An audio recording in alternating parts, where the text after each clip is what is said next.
காவற்காரர். வெளியில் சஞ்சரிக்கிற சகல மிருகங்களே, காட்டில் உள்ள சகல மிருகங்களே, பட்சிக்க வாருங்கள். அவனுடைய காவற்காரர் எல்லாரும் ஒன்றும் அறியாத குருடர். அவர்கள் எல்லாரும் குலைக்க மாட்டாத ஊமையான நாய்கள். தூக்க மயக்கமாய் புலம்புகிறவர்கள், படுத்துக் கொள்ளுகிறவர்கள், நித்திரை பிரியர், திருப்தி அடையாமல் இருக்கும் பெருவயிற்று நாய்கள், பகுத்தறிவில்லாத மேய்ப்பர். அவர்களில் ஒவ்வொருவனும் தன் தன் வழியையும் அவனவன் தன் தன் மூலையிலிருந்து தன் தன் பொழிவையும் நோக்கிக் கொண்டிருக்கிறான். வாருங்கள், திராட்சரசத்தை கொண்டு வருவேன், மதுவை குடிப்போம். நாளைய தினம் இன்றைய தினம் போலவும் இதற்கு அதிகமாகவும் இருக்கும் என்பார்கள். ஏசாயா தீர்க்கதரிசி இதுவரையிலும் இஸ்ரவேல் ஜனத்தாருக்கு ஆறுதலான வார்த்தைகளையும் ஆசீர்வாதமான வார்த்தைகளையும் சொன்னார். அவருடைய துணியில் திடீரென்று ஒரு மாற்றம் உண்டாயிருக்கிறது. இதுவரையிலும் ஆறுதலாக பேசியவர் இப்போது கடினமான வார்த்தைகளை பேசுகிறார். ஜனங்களுக்கு ஆறுதல் சொல்லுவதற்கு பதிலாக அவர்களை கடிந்து கொள்கிறார். அடுத்து வருகிற 3 அதிகாரங்களிலும் ஏசாயா தீர்க்கதரிசி சொல்லுகிற கடிந்து கொள்ளும் வார்த்தைகளே எழுதப்பட்டிருக்கிறது. இந்த வாக்கியத்தில் இருந்து ஏசாயாவின் புதிய பிரசங்க செய்தி ஆரம்பமாகிறது என்று வேத பண்டிதர்கள் சொல்லுகிறார்கள். இஸ்ரவேல் ஜனங்கள் பாபிலோன் தேசத்து சிறையிருப்பில் இருக்கிறார்கள். கர்த்தர் தமக்கு ஏற்ற வேளையில் அவர்களை சிறையிருப்பில் இருந்து விடுவிப்பார் என்று ஏசாயா தீர்க்க தரிசனமாய் சொன்னார். இப்போது இஸ்ரவேல் ஜனத்தாரின் பாவங்களையும் மீறுதல்களையும் பற்றி பேசுகிறார். பாவத்தின் சம்பளம் மரணம், பாவம் செய்கிற ஆத்மா சாகும். இஸ்ரவேல் ஜனத்தார் கர்த்தருக்கு விரோதமாய் பாவம் செய்திருக்கிறார்கள். அவர்கள் மீது தேவனுடைய நியாய தீர்ப்பு சீக்கிரத்தில் வரும் என்று ஏசாயா சொல்லுகிறார். இஸ்ரவேல் ஜனங்கள் இதுவரையிலும் மந்தையில் உள்ள தேவனுடைய ஆடுகளாக இருந்தார்கள். இப்போதோ அவர்கள் பட்சிக்கப்படும் ஆடுகளாக இருக்கிறார்கள். தேவனுடைய நீதியான நியாய தீர்ப்பு அவர்கள் மேல் வரும். அப்போது வெளியில் சஞ்சரிக்கிற சகல மிருகங்களும் காட்டில் உள்ள சகல மிருகங்களும் இஸ்ரவேல் ஜனத்தாரை பட்சித்து போடும். பட்சிக்க வாருங்கள் என்று கர்த்தர் சொல்லுகிறார். வெளியில் சஞ்சரிக்கிற மிருகங்கள், காட்டில் உள்ள மிருகங்கள் ஆகிய வார்த்தைகள் பாபிலோன் தேசத்தாரை குறிக்கும். பாபிலோன் தேசத்தார் இஸ்ரவேல் ஜனங்களை பட்சித்து போட்டார்கள். அவர்களுடைய பாவங்களுக்கு இந்த தண்டனை போதவில்லை. இதன் பின்பு ரோமாபுரியார் எருசலேமையும் யூதாயா தேசத்தையும் அழித்து போட்டார்கள். ரோம பேரரசின் போர் வீரர்கள் யூதர்கள் மீது வெளியில் சஞ்சரிக்கிற மிருகங்களைப் போலவும் காட்டில் உள்ள மிருகங்களைப் போலவும் பாய்ந்து வந்து அவர்களை பட்சித்து போட்டார்கள். அவர்களுடைய உத்தம இடத்தையும் உயர்ந்த கீர்த்தியையும் அவர்களுடைய தேசத்தையும் அழித்து போட்டார்கள். இஸ்ரவேல் ஜனங்கள் மீது தேவனுடைய நியாய தீர்ப்புகள் வந்ததற்கு இங்கு காரணம் சொல்லப்பட்டிருக்கிறது.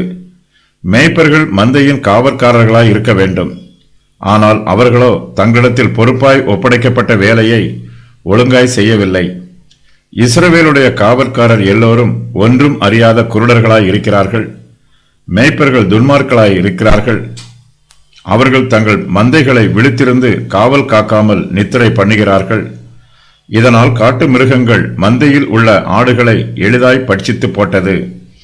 காவற்காரர் என்னும் வார்த்தை இஸ்ரவேல் தேசத்தின் ராஜாக்களையும் பிரபுக்களையும் குறிக்கலாம் என்று வேத பண்டிதர்கள் சொல்லுகிறார்கள்.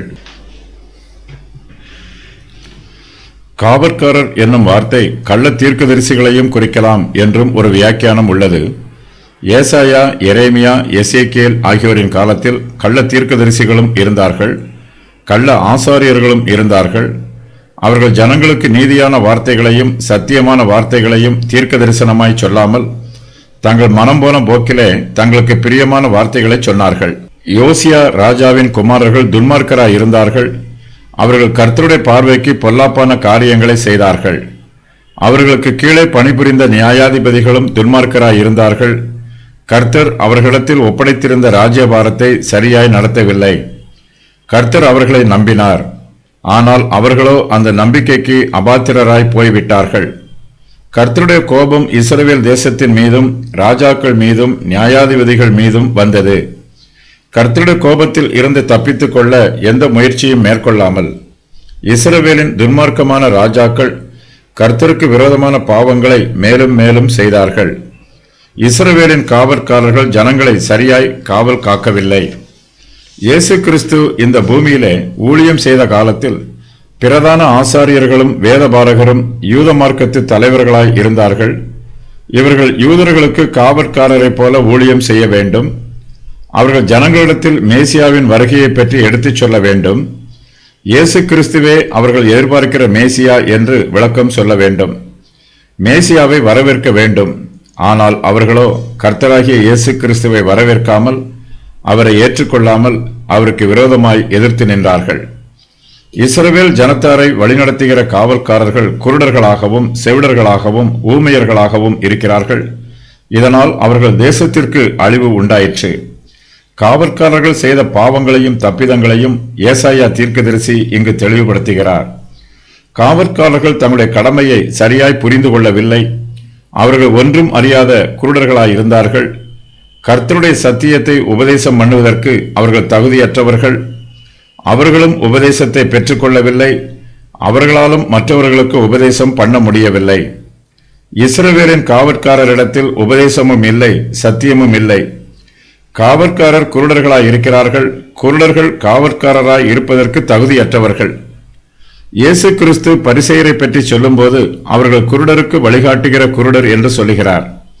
அவர்களை விட்டுவிடுங்கள், அவர்கள் குருடருக்கு வழிகாட்டுகிற குருடராய் இருக்கிறார்கள். குருடனுக்கு குருடன் வழிகாட்டினால் இருவரும் குழியிலே விழுவார்களே என்றார். மத்தேயு 15:14. வெளியில் சஞ்சரிக்கிற மிருகங்களும் காட்டில் உள்ள மிருகங்களும் மந்தையில் உள்ள ஆடுகளை பட்சித்து போட வருகிறது.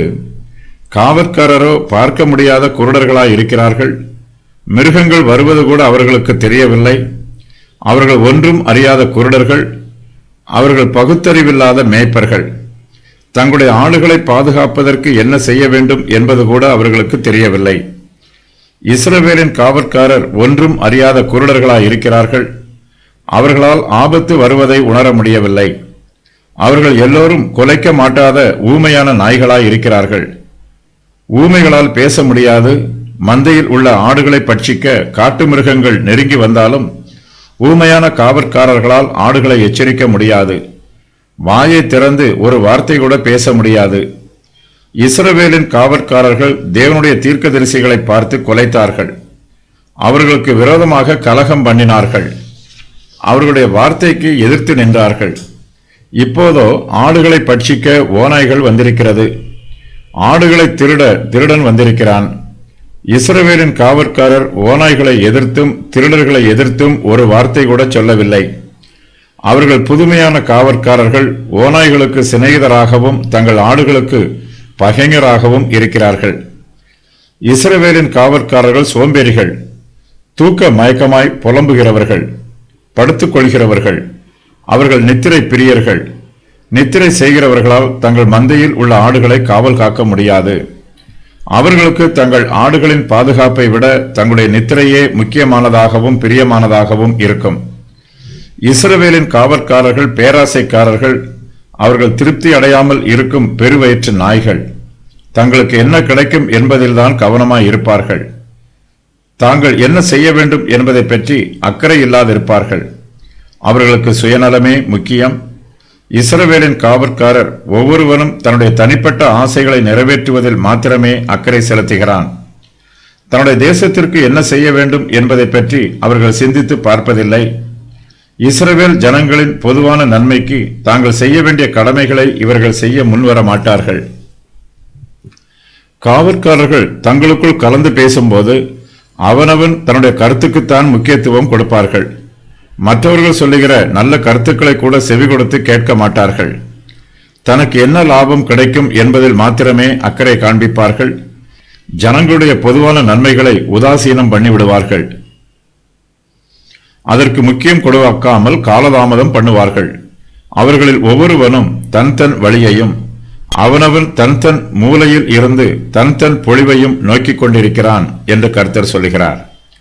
இஸ்ரவேலின் காவற்காரர்கள் குடித்து வெறித்திருப்பார்கள். குடிக்காரர்களால் தெளிவாக சிந்திக்கவும் முடியாது, தெளிவாக பேசவும் முடியாது. வாருங்கள், திராட்சரசத்தை கொண்டு வருவேன், மதுவை குடிப்போம். ஜனங்களை தங்களிடத்தில் கூட்டமாய் கூட்டிச் சேர்த்து அவர்களோடு கூட அமர்ந்து மதுபானம் குடிப்பார்கள். காவற்காரர்கள் ஜனங்களுடைய துன்மார்க்கத்தை கடிந்து சொல்ல வேண்டும். அவர்கள் பாவம் செய்யும்போது அதை குறித்து கண்டித்து உணர்த்த வேண்டும். ஆனால் இஸ்ரவேலின் காவற்காரர்களோ ஜனங்களுடைய துன்மார்க்கத்திற்கும் பாவத்திற்கும் பங்காளிகளாய் இருக்கிறார்கள். அவர்களை பாவம் செய்ய தூண்டுகிறார்கள். அவர்களை அழிவின் பாதையிலே வழி நடத்துகிறார்கள். காவற்காரர்களும் அவர்களோடு அழிவின் பாதையில் கூட நடந்து எல்லோரும் ஏகமாய் அழிந்து போகிறார்கள். ஜனங்களும் அழிந்து போகிறார்கள், காவற்காரரும் அழிந்து போகிறார்கள். தங்களுடைய சுக வாழ்வு நீடித்த காலத்துக்கு நிலைத்து நிற்கும் என்று இஸ்ரவேலின் காவற்காரர்கள் உறுதியாய் நம்புகிறார்கள். தங்களுடைய சந்தோஷம் தொடரும் என்று நினைக்கிறார்கள். நாளைய தினம் இன்றைய தினம் போலவும் இதற்கு அதிகமாகவும் இருக்கும் என்பார்கள். தங்களுடைய மாம்சத்தின் இச்சைகளை இன்று நிறைவேற்றுவது போல நாளைக்கும் நிறைவேற்றலாம் என்று சொல்லுவார்கள். அதற்கு தங்கள் சரீரத்தில் தெம்பும் பலனும் தேசத்தில் பாதுகாப்பும் செழிப்பும் இருக்கும் என்று நம்புகிறார்கள். கர்த்தர் துன்மார்க்கனை ஆசீர்வதிக்க மாட்டார். அவர் அவனுக்கு துணையாய் இருக்க மாட்டார். துன்மார்க்கனுக்கு அழிவு வரும், துன்மார்க்கனுக்கு சமாதானம் இல்லை என்று தேவன் சொல்லுகிறார். ஆனால் அவர்களோ கர்த்தருடைய சித்தத்தை புரிந்து கொள்ளாமல் நாளைய தினம் இன்றைய தினம் போலவும் இதற்கு அதிகமாகவும் இருக்கும் என்று சொல்லுகிறார்கள். அவர்கள் மெய்யாகவே பகுத்தறிவில்லாத மேய்ப்பர்கள். அவர்கள் ஒன்றும் அறியாத குருடர்கள், துன்மார்க்கமான ஜாமக்காரர்கள், ஒன்றும் அறியாதவர்கள், குருடர்கள், கொலைக்க மாட்டாதவைகள், ஊமையான நாய்கள், நித்திரை பிரியர், சோம்பேறிகள், திருப்தி அடையாமல் இருக்கும் பெருவயிற்று நாய்கள், பேராசைக்காரர்கள், பகுத்தறிவில்லாத மேய்ப்பர், சுயநலக்காரர்கள், தன் பொழிவை நோக்கிக் கொண்டிருக்கிறவர்கள், குடிகாரர்கள்.